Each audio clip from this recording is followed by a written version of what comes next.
When I bought the cabin by the lake, all I craved was quiet.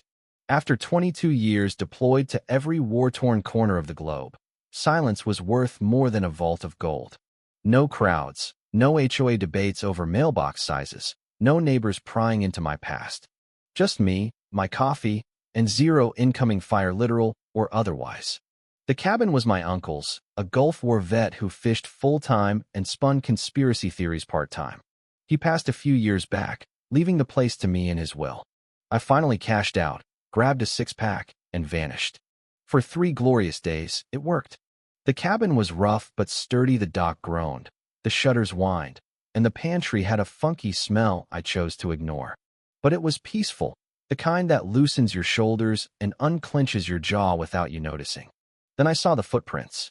Not raccoon, not deer, definitely not mine. I figured weekend tourists, maybe teens sneaking in for a lakeside party. The fire pit had ashes, crushed beer cans littered behind the shed, and a random folding chair. Not mine sat on the dock like someone had been lounging. Annoying but harmless. I cleaned it up, put up signs: private property, no trespassing, survivors will be prosecuted, and figured people would get the memo. Then came the clipboard. I was fixing a splintered dockboard when I heard it. Not a car, not footsteps, worse. The grating scratch of sandals on gravel, the kind you only hear from someone in orthopedic footwear strutting like they own the earth. I looked up, and there she was, short auburn hair, oversized sunglasses, screaming, irate businesses on Yelp for fun, and a clipboard with color-coded tabs, clutched like it held the secrets to eternal bureaucracy. "Hi," she chirped, all fake warmth and barely veiled smugness. "I'm Brenda, with the HOA. "Oh, hell no." I stood, brushed off my hands, and flashed a polite but dead-inside smile. "Don't think we've met. Tom Hargrove. Just moved in." Her eyes narrowed. "You moved into that cabin?" she said, like I'd admitted to squatting in a haunted swamp. "That's the one," I said. "Inherited it from family. Fixed it up. Planning to stay." She clicked her tongue and scribbled something on her clipboard. I fought the urge to ask if she needed a permit to blink. "Well, just so you know, this area is part of the Lake Haven Serenity HOA. We have rules, schedules, cleanup rotations. I'm not in the HOA." I cut in, voice calm but firm. "This land's not part of it. Never signed anything. Private property, bought and paid for." She blinked. That threw her. But she rallied, adjusting her sunglasses with unnecessary force. "You're adjacent to common spaces. There's an understanding with the community that the shoreline's open for gatherings, barbecues, things like that." "Maybe there was an understanding," I said, pointing to the now pristine dock, "but the last gathering left beer cans, cigarette butts, and half a hot dog under my deck. That understanding's revoked." Her lips pursed so tight they vanished. "We'll see about that," she huffed, spinning on her heel and stomping back to her silver SUV like a kid who'd just lost her screen time. I muttered to no one, "That's probably not the last of Clipboard Queen." Spoiler, it wasn't. The visits didn't stop to be evolved. At first, Brenda swung by every few days, just passing through, always with that damned clipboard tucked under her arm like it granted her divine authority. Each talk got weirder. One day, it'd boost morale if you left the gate open for communal lake access. The next, we used to host weddings here. You wouldn't want to ruin Sarah's daughter's big day, would you? I started a notebook, labeled Karen's Surveillance Log, Volume 1. Bullet points included: attempted guilt trippery, picnics, suggested donating dock for church baptisms, offered to list cabin as rentable community asset on HOA site, declined, obviously. Each time, I told her the same thing. This land's mine, this dock's mine. Want lake access? Build your own pier. I tried politeness at first, but Brenda treated boundaries like optional guidelines. You'd think someone obsessed with rules would respect them. So, I upped the ante. More signs, private property, no trespassing. This means you, Brenda. I named a raccoon Brenda in her honor. The real Brenda didn't laugh when I told her. Then came the gate's simple metal ones at the 2 entry points, locked when I was gone, closed when I was home. A clear line in the sand, even Karen Vision couldn't miss. That's when she brought reinforcements: 2 clipboard disciples in matching visors, fanny packs, and those creepy identical terriers that always look like they're scheming. They stood at my driveway's edge like a homeowner's inquisition. Brenda tried a new angle diplomacy with a side of threat. "We understand you're a private person," she said, like I was a stray cat who'd learned to open jars. "But the HOA would really appreciate cooperation. After all, we're a community." I sipped my coffee, letting the silence linger. "Let me ask you something, Brenda," I said, lowering the mug. "If I walked into your backyard, set up a grill, let my buddies toss beer cans around, then complain when you locked the gate, what would you call that?" She blinked. "I'd call it trespassing," I continued. "And I'm pretty sure the sheriff would, too." One of the fanny pack duo muttered about negative energy, and they slunk off. But I knew it wasn't over. People like Brenda don't retreat, they regroup. And regroup she did. It was a Tuesday when I brought in the boat. Not just any boat, a sleek, silent, matte black fiberglass masterpiece, fully electric, custom-built with enough tech to make a hacker jealous. I named it Phantom, my retirement toy, built for fishing, solitude, and the occasional whiskey-fueled sunset cruise. The second I backed the trailer to the water, I felt eyes on me. Not figuratively, literally. Brenda had binoculars. By the time Phantom was moored, she was waddling down the hill from her SUV, practically buzzing with nosiness. "Is that your boat?" she asked, feigning ignorance, like she hadn't already memorized its serial number. "Nope," I said. "Borrowed it from Neptune." She didn't laugh. She stepped too close to it. "You know," she started, slipping into Karen mode. "We used to have a pontoon for community events. Maybe you'd like to offer boat rides on weekends." I stared. "You want me to be a lake taxi for the HOA?" "Well, when you put it like that, no," she said, blinking like a distress beacon. "I'm not sure you understand how we do things here." "No, Brenda, I understand exactly how you do things. That's why I've got locks, cameras, and motion sensors now." That made her flinch. "You think I'm some kind of criminal? I think you're the reason raccoons seem well-mannered." She huffed her signature exit sound, spun around, and marched to her car, but not before giving Phantom a long, greedy look, like a kid eyeing the biggest cookie after being told no. Right then, I knew she'd try something dumb. So, I got to work. The next few days were quiet, too quiet. No gravel-crunching footsteps, no HOA flyers stuffed in my door, no pastel-clad figures lurking in the trees. That meant one thing. She was scheming. And that was fine. While she was probably forging fake permits or rallying her HOA knitting circle, I was setting my trap. Let's talk about Phantom.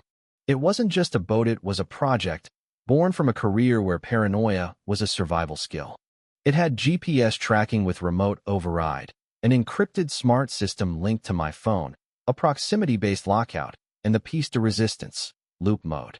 If someone started the boat without authentication, it locked the controls and sent the boat into a slow, wide figure-8 pattern until I reset it. Think nautical Roomba with a grudge. I didn't just think Brenda would try something, I baited her. Friday morning, I drove to town for supplies, a 40-minute round trip. I left late on purpose. 15 minutes in, my phone pinged. Then again. Perimeter alert. East dock. Gate breach. Motion detected. Unauthorized entry. Phantom manual override attempt. I grinned so hard I nearly missed my turn. Showtime. I pulled over and opened the app. The live feed from the dock's hidden camera flicked on. There she was, Brenda, in all her glory, on a full covert mission. No clipboard, no HOA swag, just jeans, a hoodie, and cheap gloves, looking like a teen sneaking vodka from a liquor store. She was halfway onto Phantom, fumbling with the startup panel. Then she hit the ignition. Loop mode kicked in. I watched as Phantom glided away from the dock, smooth and silent. Brenda stood, confused, tapping the controls. The boat ignored her, curving out, turning, then turning again in a slow, perfect spiral. She flailed, trying to figure it out. I texted the sheriff's office. Unauthorized trespasser on my dock, operating private property without consent. GPS shows vessel active. I've got footage. Requesting officers and medical unit, just in case. They didn't ask questions. My background check looks like a classified dossier, which gives me a certain "don't mess with Tom" reputation. By the time I got back, Phantom had been looping for 30 minutes. I grabbed a folding chair, a cold root beer, and parked on the dock, phone in hand. The sun was dipping, painting the water gold. Brenda was yelling, not scared, just furious, the kind of yell you let out when you can't admit you're wrong. So you scream at the universe. She wasn't in danger. Phantom was built for Safatino's sudden moves, just endless loops until the battery dipped and it'd auto-return. The real punishment? Boredom and nausea. Sure enough, by minute 35, she was swaying. By 40, she sat. By 45, she looked seasick green. That's when the flashing lights rolled up 2 sheriff cruisers, 1 ambulance. Deputy Larson, a solid guy who once tackled a drunk wielding a garden hose and a live possum without flinching, stepped onto the dock. Sir?" he said, eyeing the circling boat. I sipped my root beer and nodded toward the water. "She'll be here in 3 minutes." Larson blinked. "She okay?" "Not injured. Just entitled." 3 minutes later, Phantom eased back like a limo dropping off a disgraced VIP. Brenda looked rough hair a mess, hoodie inside out, face a mix of rage, confusion, and existential dread.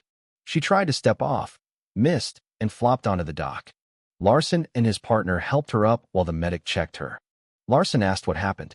I showed him the motion alerts, video, GPS logs, and phantom system alerts. He whistled. "Well, damn. This is airtight." "Sure is," I said. Tried warning her, but HOA messiahs think fences are suggestions. Larson chuckled, barely hiding a grin. "Mind if I ask what you used to do, Mr. Hargrove?" I shrugged. "Let's just say I'm good at protecting what's mine. Always have been."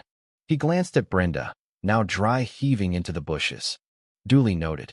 Brenda didn't get arrested that night. The sheriff's office is thorough. They took statements, secured my footage, and told her she'd hear from them soon. I got a handshake, a hell of a setup, sir, and a promise they'd follow up after the DA reviewed. I figured she'd lay low. Nope. 3 days later, I got served. She was suing me, claiming I'd endangered her safety, traumatized a community leader, and misused tech in a public area. Public area? I nearly snorted coffee. Her lawyer, some HOA stooge named Greg who looked like he bathed in cologne and talked like he was auditioning for a legal drama, said in mediation, "Your actions violate local safety ordinances. You weaponized your boat." I leaned forward, elbows on the table, and gave him a smile that said I'd defused bombs with more charm. "You might want to look up trespassing, Greg. Also private property, evidence, and you're wasting your career." Brenda sat beside him, sunglasses indoors, sipping from a reusable straw like she was dodging paparazzi. No clipboard, probably in therapy. My lawyer, Rachel, a former JAG officer with a knack for dismantling nonsense, dropped a stack of evidence so heavy Greg flinched. Camera footage, motion logs, copies of my signs, GPS timestamps, and the HOA's own map marking my land as separate. Then the Kikera video of Brenda saying 2 weeks prior, "This land isn't technically HOA, but we consider it an honorary zone." Rachel raised an eyebrow. "Honorary zone, huh?" Greg stammered. Brenda adjusted her sunglasses. I sipped coffee, enjoying the best courtroom show never televised. A week later, the case was dismissed with prejudice. But it didn't end there. Brenda made a fatal error. She dragged her HOA title into the spotlight. HOA drama spreads like wildfire. The board wasn't thrilled. Turns out, this wasn't her first diplomacy fiasco. She'd once borrowed a neighbor's hedge trimmer for community aesthetics and tried to reassign a disabled parking spot to her Pilates coach because fitness is accessibility. Within a month, a petition to oust her from the board passed unanimously. I got a copy in the mail, stapled to a note from a board member named Linda. "Dear Mr.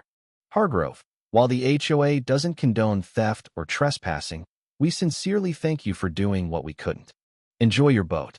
Linda, smiley face. It gets better. After losing her position, Brenda tried rallying her loyalist Sokka, the few neighbors who hadn't blocked her. She held a backyard town hall. 5 showed up, 3 were cats. A week later, a for sale sign appeared at her house. 2 days after that, she was gone. I kept her in my camera system a bit longer, just in case. One sensor picked up a faint lavender scent when the wind blew, probably my imagination. Eventually, the system went quiet. Peace settled over the lake. No clipboard crusades, no HOA demands, no sermons about community value. Just me, my cabin, and Phantom slicing through the water as the sun sank low. Months passed. The world didn't implode, the HOA didn't resurrect, and Brenda didn't return with a diamond-encrusted clipboard. Life became what I'd wanted, quiet. I fixed the dock, upgraded security wiring, took Phantom out for sunrise fishing and midnight cruises with a flask of bourbon. Caught a bass the size of a toddler once let it go. It earned its freedom. The cabin felt like mine, not just a hideout. I hung an old unit photo in the hall, next to the flare gun and fishing rods. It felt like I'd found peace. Until one evening, I heard a scratch. In my line of work, a scratch could mean anything: critters, intruders, the HOA's zombie apocalypse. I opened the door, hand brushing the sidearm. I don't advertise, even on my land. There, staring up with beady eyes, was a raccoon. I blinked. He blinked. Then he knocked over my beer. I sighed. Great. HOA 2.0. I named him Roger. He visits every few days, less pest, more freelance critic. I've caught him sniffing Phantom, maybe planning a heist, maybe just curious how it floats. I don't mind. He doesn't have a clipboard, doesn't file complaints, doesn't pitch community events. He raids my trash and leaves. That's fine by me. People ask if I'd go back, not to the military, to society. Suburbs, HOAs, Karens with laminated bylaws. I laugh. No, I say. But if they come here, I've got surprises. And I do. The system's running. Phantom's got upgrades. She texts me if someone coughs near her. The gates are smarter. The cameras have facial recognition. I even taught Roger to hiss at strangers. Peace is great, but peace with teeth is better. If some clipboard-wielding zealot with community spirit and delusions of authority steps onto my land again, they'll learn what Brenda did. You don't mess with an old soldier's silence. Especially when his boat's got better security than Fort Knox. For now, I'm on the porch, feet up, cold beer in hand, watching the sun dip while Roger munches a stray burger bun. Retirement's never been sweeter.